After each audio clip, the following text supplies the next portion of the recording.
Hello everyone, myself Navneet Kumar Singh and I am teaching you heat and mass transfer for your GATE examination. So my dear students, in the previous videos we have seen that how we can calculate the LMTD, that is log mean temperature difference method for both the heat exchangers that we have seen for the parallel flow, we have seen for the counter flow, my dear students.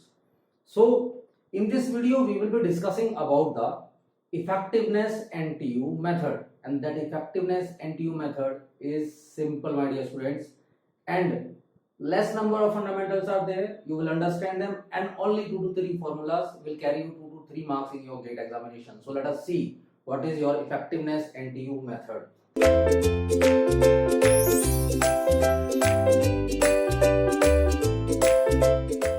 Why we are using this method when previously we have our log mean temperature difference method? Why we have developed this? So in the previous condition, our outlet temperatures were known to us. Okay, we know the outlet temperature, then we were calculating the area of the heat exchanger. But now, if the outlet temperatures are not known, then what you will do? Then for this case, we have developed your effectiveness NTU method. So see the question, when outlet temperatures are not given, then you will use NTU method. If outlet temperatures are given or all temperatures are given, then you will use your LMTD method, my dear students. So let us see why we use this method. So when this method is used, this method is useful when outlet temperatures are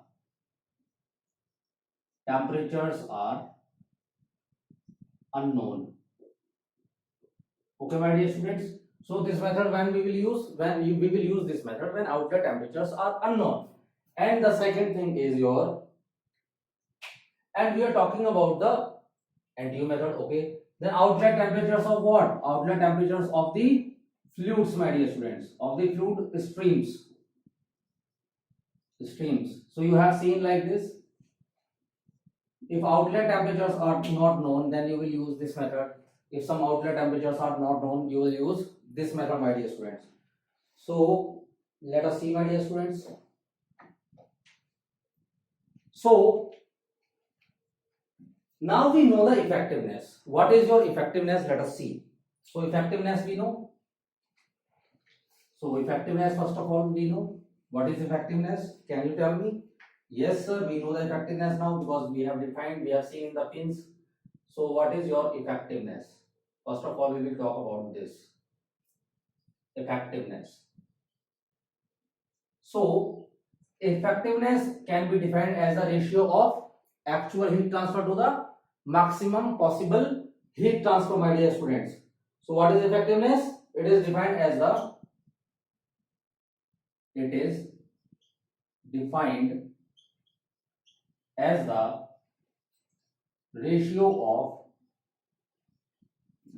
of actual heat transfer, actual rate of heat transfer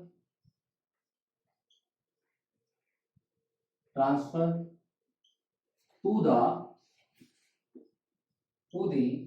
maximum possible heat transfer, my dear students. So can we define the effectiveness now? Yes, we know what is effectiveness. That is Q actual divided by Q maximum.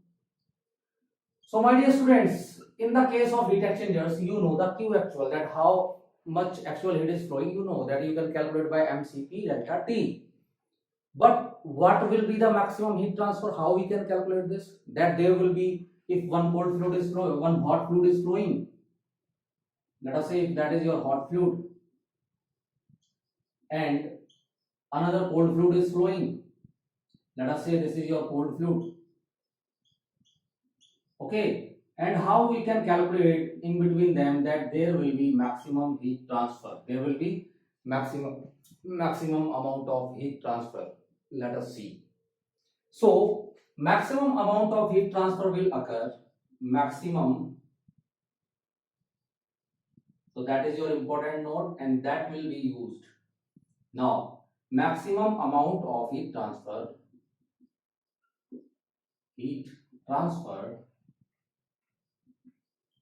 occurs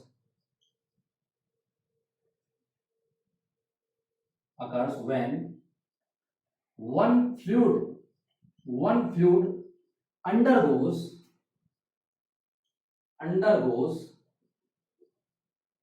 maximum temperature change. Maximum temperature change, my dear student. Change. Sir, okay, it is possible that any fluid can go maximum possible change. Okay, maximum possible change means I will see the TH1 and I will see the TC1, and sir, this will be your what? Maximum possible change. Okay, let us say in the system that is the minimum temperature, this is the maximum temperature. So there can be only this much of variation between the temperature and this will be the maximum temperature difference. But which fluid will go maximum temperature difference, my dear students? So we have already taken your steady state case. So heat transfer will be same for both the fluids. So if heat transfer will be same, let us see if heat transfer will be same for both the fluids. That is your, let us say, if one fluid is having, or let us say MH, CH and delta TH, okay, and another fluid is having MC, CC and delta TC. Very good. Now sir, heat transfer is same. So which fluid will undergo maximum possible change? So if I will see MHCH, this is the heat capacity for your hot fluid multiplied by delta H, TH, and this is the hot capacity for the cold fluid multiplied by delta TC. Okay. Now, if this will go, let us say cold fluid is undergoing maximum temperature change, then if this value is maximum, let us say this is 100, then this value will be 2. If this value is, let us say 50, then this must be 4 for this to be 200, my dear students. Yes or no? So if delta T we are increasing, that means C is decreasing, and the fluid which is having the minimum heat capacity will undergo only maximum temperature change. So we can write the fluid which is having, or we can say directly, the fluid having minimum heat capacity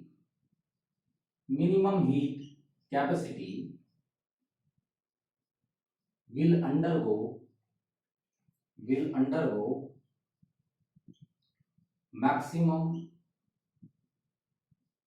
temperature change. My dear students. Okay, so what I am assuming, if CC is minimum, then cold fluid will undergo maximum temperature change. If CH is minimum, then delta T is off for the hot fluid must be maximum, my dear students. So because the heat transfer will be constant, you are getting or not? Because the heat transfer will be constant. So one student may ask me, sir, just show me, I'm not having the feel of the subject, I'm not having the feel of this, just show me that how it is occurring, that how one fluid can undergo maximum temperature change.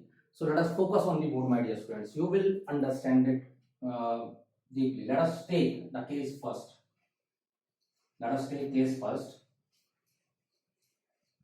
When your one fluid is undergoing, so we know for heat transfer,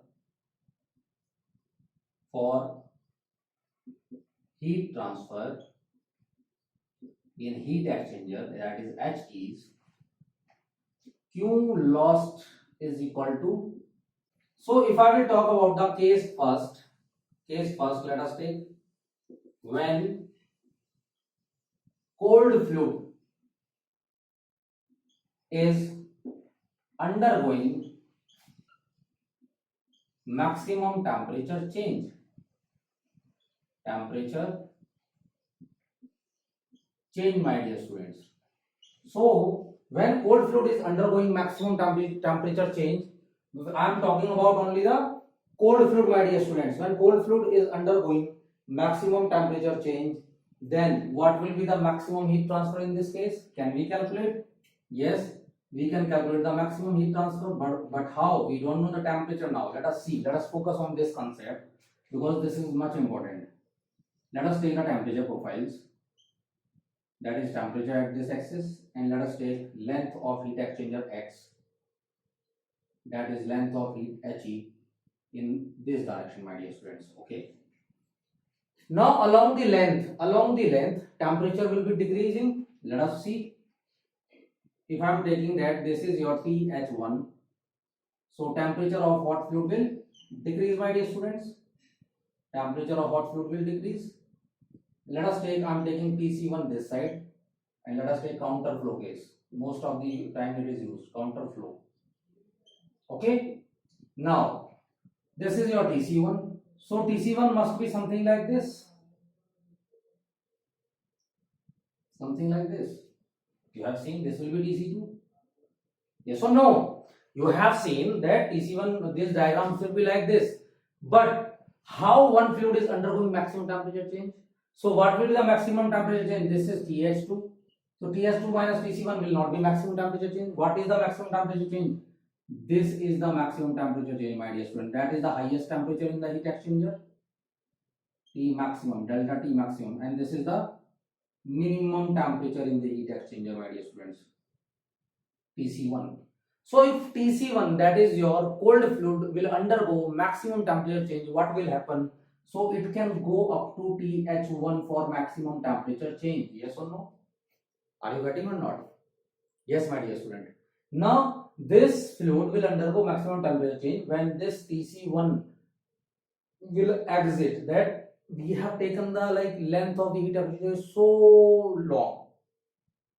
One fluid is entering from other side, another fluid is entering from the other side, and from inlet to outlet, the temperature of both the fluids have been changed, or we can say that the temperature of cold fluid has changed to the equal to the hot fluid, my dear students. And in this case, this will undergo maximum temperature change. So in this case, what is happening? My cold fluid is undergoing maximum temperature change. So this will become your TC2. This will become equal to your TC2, my dear students. So can I calculate the maximum heat transfer? Yes, let us see. So the maximum heat transfer will be given by,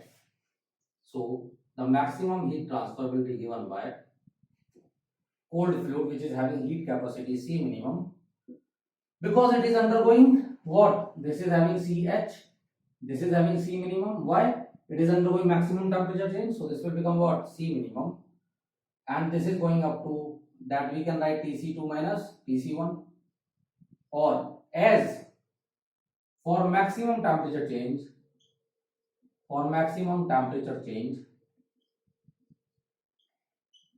TC2 is equal to TH1. So can I write this equation like this? Will become Q max is equal to C minimum TH1 minus TC1, my dear students. Yes or no? So I know the maximum heat transfer in the case of what? When one fluid is undergoing maximum temperature change. Let us see. Can I calculate the effectiveness for this? Case? Yes, sir. My effectiveness is given by Q actual by Q maximum. So we can calculate easily the maximum effectiveness of this. So let us calculate effectiveness of case first. So effectiveness E for case 1 will be given by what? For case 1 will be given by E is equal to Q actual. So what will be the actual heat transfer, my dear students? In this case, actual heat transfer will be what? TC1 to TC2. If this will be this will be Q actual, this will be Q maximum. Yes or no? So Q actual divided by Q maximum will be your Q actual divided by Q maximum will be your what? Will be your effectiveness. So Q actual is given by MC dot Cc dot TC2 minus TC1 divided by Q actual, and Q maximum is given by C minimum into that will be your TH1 minus TC1, my dear students. Or we can also write CC divided by C minimum C minimum, and this will be Tc2 minus Tc1. Tc2 minus Tc1, this will be Th1 minus Tc1, my dear students. Okay. So can I calculate the minimum temperature from this? That is the outlet temperature. That is the outlet temperature. Can I calculate Tc2 from here? Tc2 from here, my dear students. Can I calculate Tc2? Yes, I can calculate Tc2.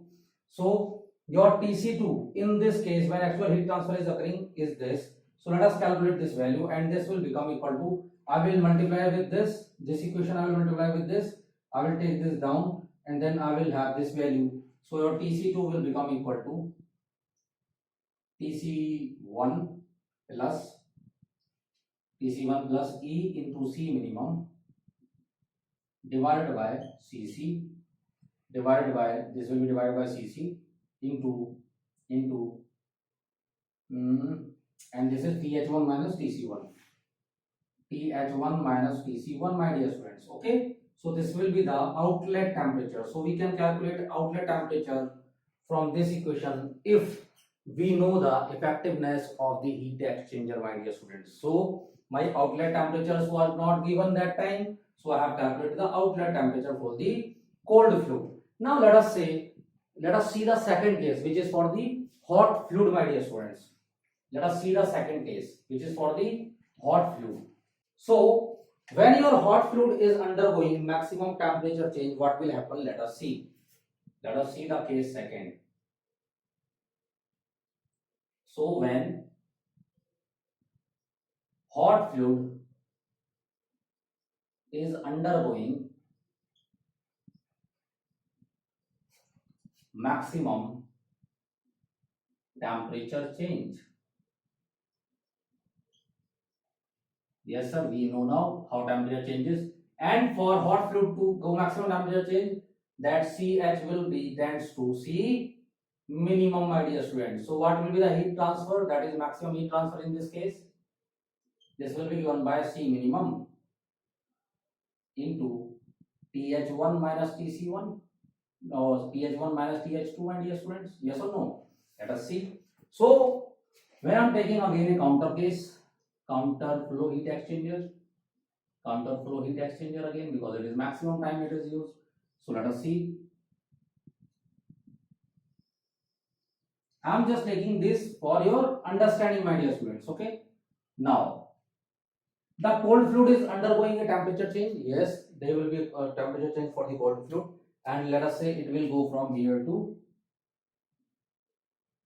this is your, let us say, Tc1, and the cold fluid is undergoing this temperature change in this direction, my dear students. Okay, that is your Tc1, that is your Tc2. Okay, and also some hot fluid is undergoing some temperature change. Let us say this, like this is going, that is your Th2, that is your Th1. So what will be the maximum temperature difference in this heat exchanger?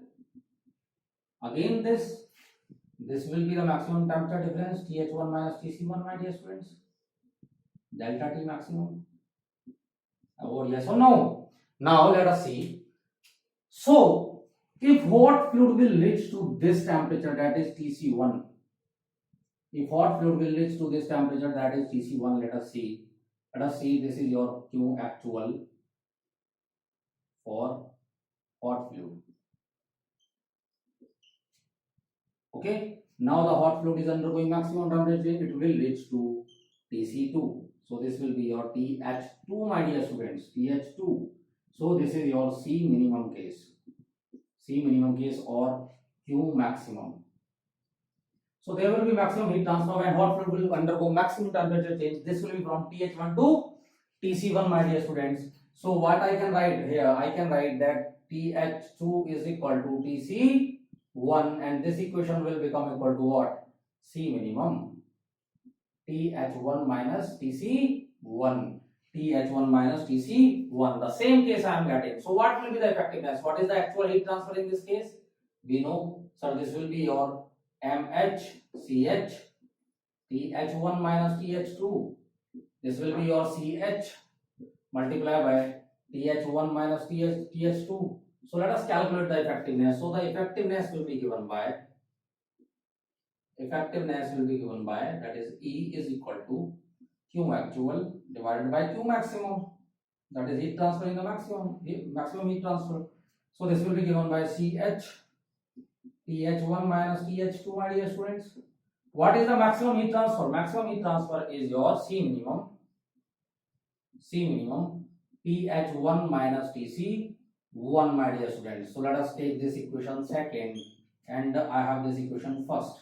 So I want to calculate the outlet temperature TH2 in this case. So can I calculate the outlet temperature, my dear students? So let us calculate the outlet temperature in this case. So the outlet temperature, that is TH2, will become equal to, that is as TH2 will become equal to, this is in plus, this is in minus. I will take this side, will be there only. So this will be TH1 minus E of C minimum divided by CH, my dear students. Okay, divided by E of C minimum into TH1 minus TC1. So I have multiplied this term with this. Okay, taken this down, and this is TH1 minus TH2. So I want to calculate TH2. I will take this term to this side. This will be TH2 is equal to TH1 minus the all term. So this will be the outlet temperature for second case, my dear student. When hot fluid is undergoing maximum temperature change. Let us take this equation second. I hope you have understood this. Okay. Now let us see what will be the effectiveness NTU method for your first case, which is your parallel flow heat exchanger, my dear students. Parallel flow heat exchanger. Let us see.